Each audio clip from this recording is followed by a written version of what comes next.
Eu só tenho um recado para pedir para o Fred, para ele transmitir para diretoria, enfim, a quem de direito, que é o seguinte: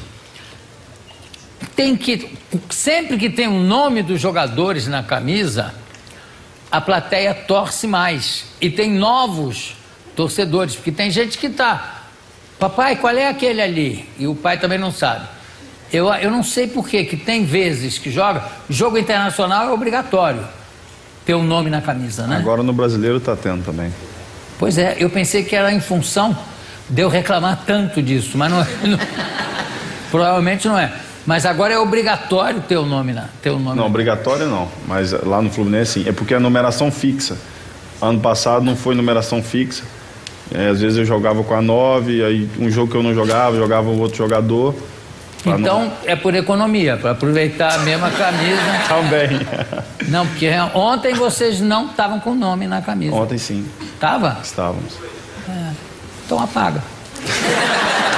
Ela é advogada especialista em direito homoafetivo. Eu vou conversar com Maria Berenice Dias.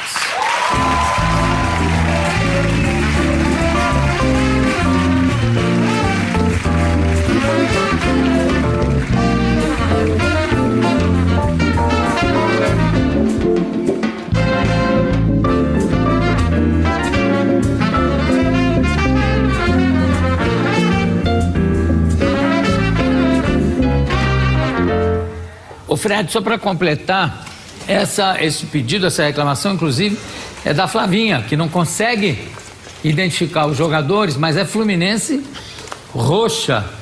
Então, realmente é não só ela, mas muitos torcedores devem pedir isso. Divulga mais o time. Principalmente as mulheres, que não entendem ainda muito de futebol, né? Depende. Não, tá começando. Depende. Tem mulher que entende muito, bate um bolão. O que vocês estão rindo? Tem mulher que aprecia quando o homem entra com bola e tudo. Mas você é uma advogada que se especializou. Você já esteve aqui em 2002, se eu não me engano. Faz tempo. Se você era bebê ainda. Advogada especialista em direito homoafetivo. Há quanto tempo você é especialista? É que assim, eu era magistrado. Quando eu vim aqui, eu ainda era desembargadora. Isso. Aí me aposentei como desembargadora e agora virei advogada. Advogada sou novinha, 3 anos só. Mas fui 35 anos magistrada do Poder Judiciário do Rio Grande do Sul. Você estranha muito a diferença? É diferente. Há uma mudança de posições, né? Uma coisa é a gente ter a caneta na sua mão e julgar, e outra coisa é a gente começar assim, a criar as teses e levá-las ao Poder Judiciário. A serem ensinadas. Isso. Mas o que você prefere, agora que você provou do outro lado? É que assim, eu sempre fui magistrado muito por vocação. O meu avô foi desembargador, o meu pai foi desembargador, eu fui desembargadora, minha filha agora é magistrada. Então, acho que julgar sempre esteve no meu sangue. Mas eu saí antes da compulsória, não foi assim, não, né? Mas porque eu comecei na época que ninguém falava nesse tema.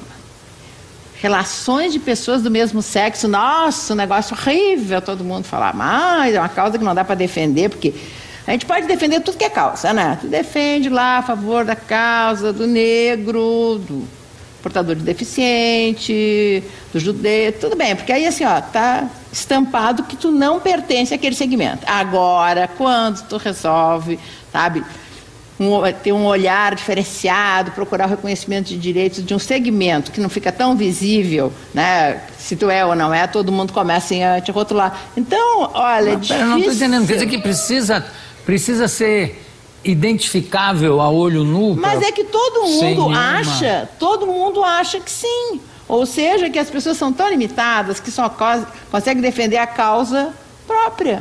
Ninguém defende a causa do outro. Ninguém sabe sentir muito a dor do outro. Sabe, como se tivesse padrão, quer dizer, mas tem várias pessoas que fogem. Tem o viado, que é o tipo standard do viado inglês.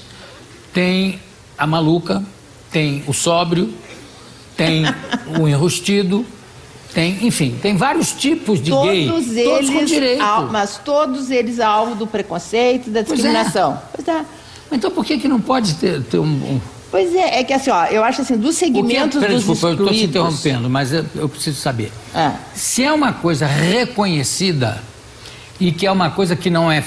A homossexualidade não foi feita para agredir ninguém, né? Quer dizer... Pois é. Eu acho que não é nenhuma opção, é um fato. Exatamente. Então, por que não pode haver especificamente... Pois é, mas as pessoas se sentem agredidas.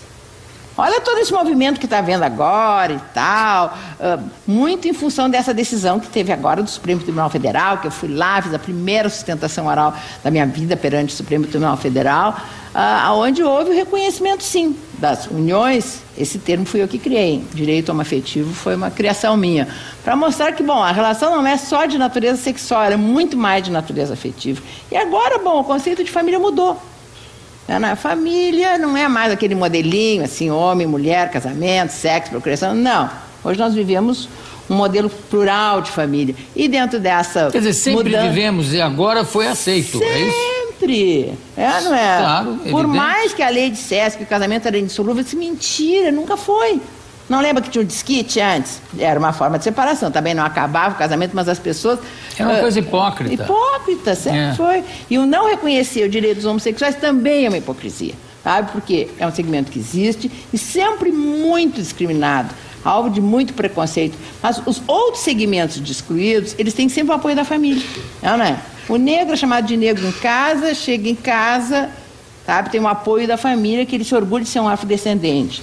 Sabe? Todos os outros segmentos. Agora, o homossexual, não. Ele sofre também a discriminação de dentro de casa. Daí a necessidade de ter um olhar diferenciado, especial, uma tutela diferenciada, que é algo que eu busco há muitos anos. Comecei solitariamente a falar nisso, né, há muitos anos atrás. Inclusive, assim, ó, um dos meus maridos, que eu já tive vários, né?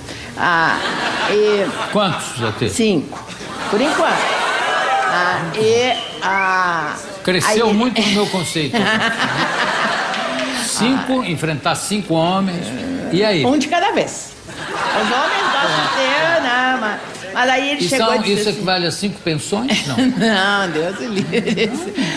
E aí ele disse assim, pois é, tu tivesse sorte de, sabe, te dedicar a esse segmento. Eu tenho outras bandeiras também, né? Movimento de mulheres, enfim, portadores do vírus HIV, todos os que a sociedade não gosta muito de olhar, dar voz e vez. Tu tivesse sorte, né, de te escolher um segmento que te deu tanta visibilidade, enfim, até no programa do João eu venho, tu vê que coisa importante isso, né? Sabe o que a minha filha respondeu? Não, tio, a mãe não teve sorte, a mãe teve coragem. De uma época que ninguém tratava desse tema, eu vim solidariamente. E o fato, aliás, esse foi o motivo que me fez eu me aposentar da magistratura. Agora, quantos filhos você tem? 3. De quais casamentos? Todos do primeiro. Depois, aí fechou a fábrica. De brinquedos, de bonecas, e ficou só de brinquedos.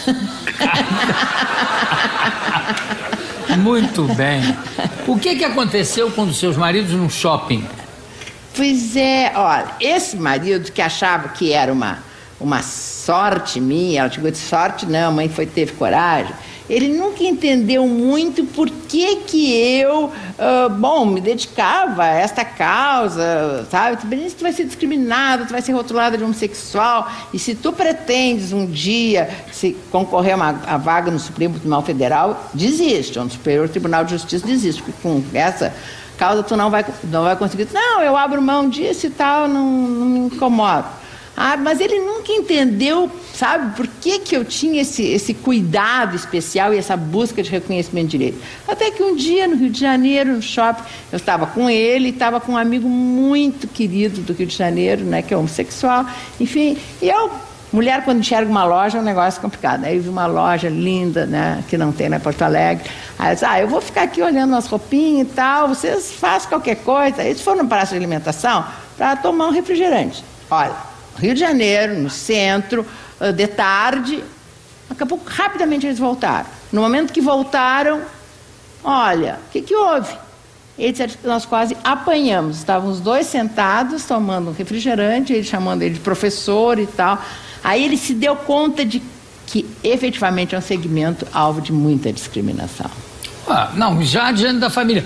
Tem uma grande comediante, stand-up americana e atriz, chamada Wanda Sykes. E ela é negra e é homossexual, negra e gay. E ela falou, para mim, foi muito mais difícil eu sair do armário, eu assumir que sou lésbica, do que ser negra. Porque eu nunca tive que sentar numa sala ao lado da minha mãe para dizer para ela, mamãe, olha, vocês vão ter que aceitar, eu sou negra. Mas avisar, informar que ela era homossexual, era muito mais difícil. Agora, o que você acha desse projeto de lei que pretende criar o crime da homofobia? Tá certo, né? Porque assim, ó, a Constituição diz que não se pode discriminar ninguém.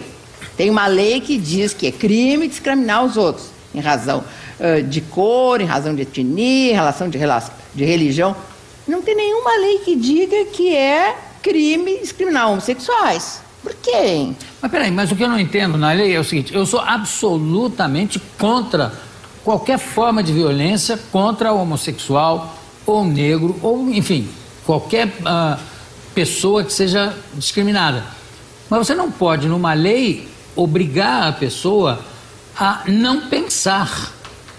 Pensar pode, não pode falar mal. Em público, assim, aí não pode. Dá pra falar mal de negro hoje em dia? Não dá, da cadeia. Da cadeia. Pois é, por que falar mal de homossexual pode? Não pode. Não, mas depende qual é. Eu acho que é uma coisa aí que tem uma nuance. Porque ninguém pode impedir ninguém de dizer, de achar que o negro é isso ou aquilo.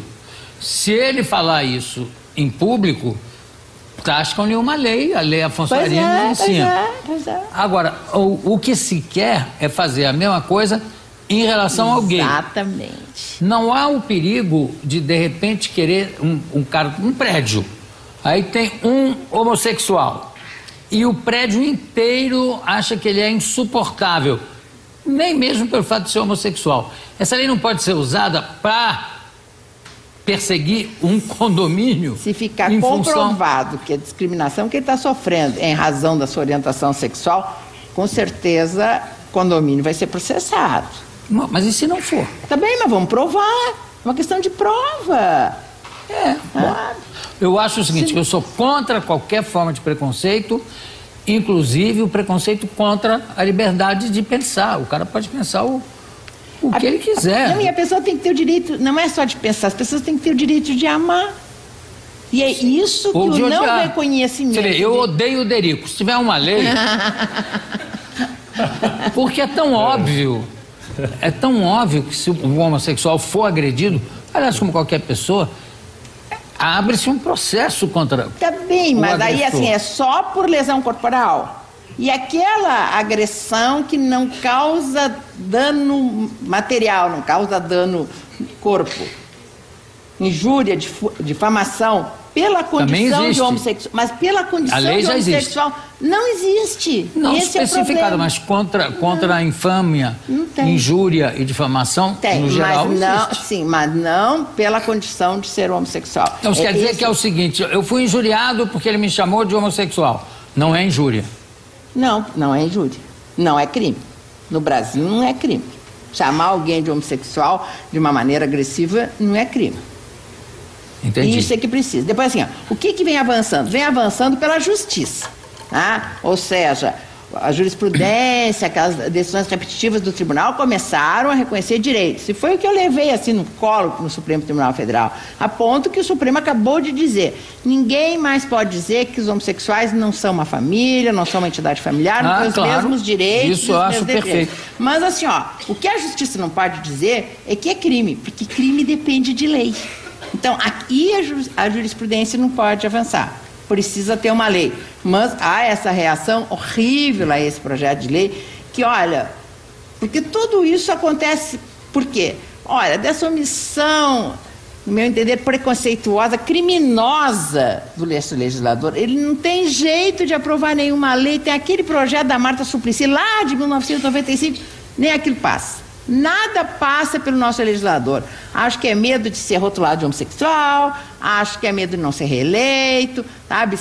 Se esconde atrás dessas bandeiras religiosas, fundamentalistas. O fim é que eles não cumprem com o seu dever, que é fazer leis que atendam a todo o segmento da sociedade, até os alvos da discriminação. Aliás, esses até que precisam de mais leis do que esta maioria. Agora você, claro, como jurista, você acha que há poucas leis. Eu acho que há um excesso de leis e pouco respeitadas, sempre pouco respeitadas. E como foi feita uma Constituição que por acaso privilegiou certos absurdos, como o rapaz que matou foi lá, confessou que matou, e já que ele confessou, ele pode ir embora. E, ao mesmo tempo, há uma tendência à criação de leis que bordejam a proibição de censura, que é uma cláusula pétrea da Constituição. Exatamente. Então, isso tudo é preciso ser visto com muito cuidado, né? Com muito... Pois é, mas assim, ó, como é um segmento alvo de discriminação, precisa ter uma legislação. Claro. Aliás, desde que eu me aposentei, foi aonde eu arregacei as mangas e estou fazendo. Estou procurando capacitar os advogados a trabalhar com esse que eu considero um novo ramo do direito. Direito homoafetivo, essa expressão que eu acabei criando e abri o primeiro escritório de direito homoafetivo no Brasil. Até está todo o pessoal aí daqui de São Paulo que está nessa campanha de se criar comissões de diversidade sexual, de se fazer o Estatuto da Diversidade Sexual, porque assim, ó, nós precisamos reconhecer direitos. E quanto mais as pessoas são excluídas, mais elas precisam ter leis que protejam os seus direitos. Você sabe que, finalizando, eu gostaria de te contar uma história engraçada na Inglaterra, porque na Inglaterra havia uma lei até os anos 60 em que era crime você ser homossexual. No você Brasil, no Código Militar está escrito que também ainda é pederastia. Bom, no Código Militar. Bom, mas é. Mas na Inglaterra era no geral, proibido você ser homossexual. Depois, a partir dos anos 60, que é ontem, foi permitido. Aí tem um velho lord inglês que, apesar de ser um tradicional lord, Câmara dos Lordes e tal, ia se mudar, ia para a França. Aí perguntaram para ele por quê. Ele falou: quando eu era jovem, havia aqui uma lei que proibia o homossexualismo. Hoje, existe uma lei que permite. Eu vou me embora antes que façam uma lei que obrigue. Olha, Maria Berenice, você é brilhante como sempre. Parabéns, sucesso nesse seu empreendimento, que realmente é óbvio que existe uma homofobia pairando no ar, né? É verdade. Agora, que não seja também usada de uma maneira errada, enfim. Maria Berenice Dias, parabéns, daqui a pouco a gente volta.